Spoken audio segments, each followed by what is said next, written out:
এরম একটা AC sleeper class বাসে যাওয়ার অভিজ্ঞতা আমাদেরও একবার হয়েছিল, আর তাও আবার এই রকম সুন্দর ভিউ দেখতে দেখতে। মানে সত্যি, মানে এটা কোথায় বলো তো? এটা হচ্ছে বৈষ্ণোদেবী থেকে অমৃতসর যাওয়ার রাস্তা। হ্যাঁ, এখন ঘটনাগুলো দেখে মনে হচ্ছে সত্যিই কত রিস্কি একটা জায়গা, কিন্তু এসি স্লিপার ক্লাস বাসে যাওয়ার অভিজ্ঞতা সেই আমাদের প্রথম।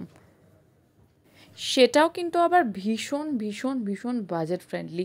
মানে যতদূর আমার মনে পড়ছে 400 থেকে 500 এরকম ছিল আমাদের এসি স্লিপার ক্লাসের ভাড়া এক একজনের, অফকোর্স। এবং দেখতে পাচ্ছ মোটামুটি সব ব্যবস্থাই বেশ ভালো। হয়তো একদম অত্যাধুনিক ঝাঁ চকচকে নয়, কিন্তু বেশ ভালো ব্যবস্থা। এখন আমরা বসে আছি বাসের উপরে।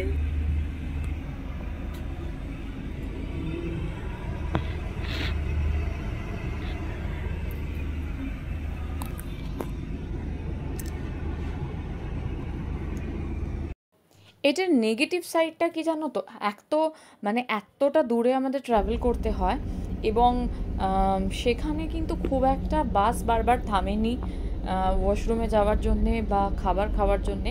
যেটা তোমাকে খেতে হবে একদম নিয়ে উঠতে হবে, তার কারণ এই রকম কিছু বর্ডার এরিয়ার ওপর দিয়ে বাস যাচ্ছে। মানে একদম বৈষ্ণোদেবী রাস্তা থেকে পুরোপুরি বুঝতে পারছো পাঞ্জাব অবধি, অমৃতসর অবধি। তো সেই জন্যে বাস কিন্তু খুব একটা থামে না।